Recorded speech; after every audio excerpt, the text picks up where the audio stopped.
Hi friends, Mithu costumes. இன்றைக்கி நாங்கள் full sari போடுறோங்க. இந்த ஃபேஸ்புக் சாரீ தான் போட போகிறோம் இன்றைக்கி.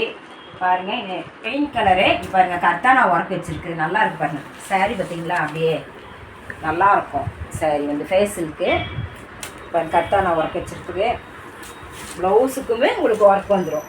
ரன்னிங்கில் இருக்குது ப்ளவுஸு. பாருங்கள், இதுலேயும் ஒர்க் வச்சுருக்கு. ப்ளவுஸ்க்கு கைக்கு வந்துடுங்க. 750 ஃப்ரீ ஷிப்பிங்க. அடுத்த சாரீ கோல்டு கலருங்க. அதுவும் நல்லாயிருக்கு.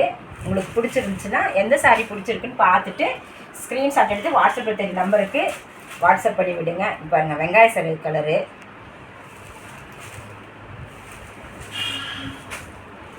அடுத்தது ஆரஞ்சு கலர். பார்த்திங்கன்னா உள்ளேயும் ஒரு கலர் தெரியும் உங்களுக்கு. நல்லாயிருக்கும் சாரீ, நல்லாயிருக்கும். பாருங்கள், இது க்ரீன் இது கிரே கலர். உங்களுக்கு இந்த சாரீ பிடிச்சிருந்தாலும் உங்களுக்கு ஸ்க்ரீனில் தெரிய நம்பருக்கு வாட்ஸ்அப் பண்ணி விடுங்க. அடுத்து பாருங்கள், இது ஒரு மாதிரி பீட்ரூட் கலர். நல்லா இருக்கு பாருங்கள்.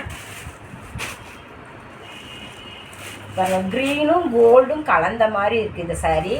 நல்லாயிருக்கும். இந்த சாரியெல்லாம் எதுவுமே ஆகாது, ஒன்றுமே ஆகாது. நல்லா இருக்குது பாருங்கள். ஃபங்க்ஷனுக்கெல்லாம் கட்டிட்டு போகலாம். இது பாருங்கள், ரோஸு பிங்க் கலர். அழகாக இருக்குது பாருங்கள் கலர். ஃபங்க்ஷனுக்காக நைட் ஃபங்க்ஷனுக்கு கட்டினீங்கன்னா அவ்வளோ நல்லாயிருக்கும். அடுத்தது பாருங்கள், ஒரு மயில் கழுத்து கலர். இது பாருங்கள், சாரீ என்ன கலர் அழகாக இருக்குது. யார் கட்டினாலும் நல்லாயிருக்கும். கரெக்டான ஒர்க் வச்சுருக்குது. இதெல்லாம் எதுவுமே போகாதுங்க. அப்படியே நல்லா இருக்குது சாரியில். பாருங்கள், ப்ளவுஸுக்கும் வந்துடும், கைக்கு வந்துடும். அடுத்தது பாருங்கள், ப்ளூ நல்லா இருக்கு பாருங்கள். இந்த கலரும் நல்லா இருக்குது. இது ஒரு கலர் வெங்காய இதுவும் அதே மாதிரி நல்லா இருக்குது. லைட் பிங்க் மாதிரியும் கோல்டு கலர் கலந்த மாதிரி இருக்குது. நல்லா இருக்குதுங்க. உங்களுக்கு பிடிச்சிருந்துச்சுன்னா 750 தாங்க, ஃப்ரீ ஷிப்பிங்கு. வேணும்னா உங்களுக்கு ஸ்க்ரீன்ஷாட் எடுத்து எங்களுக்கு வாட்ஸ்அப் நம்பருக்கு நீங்கள் அனுப்பிச்சி விடுங்க.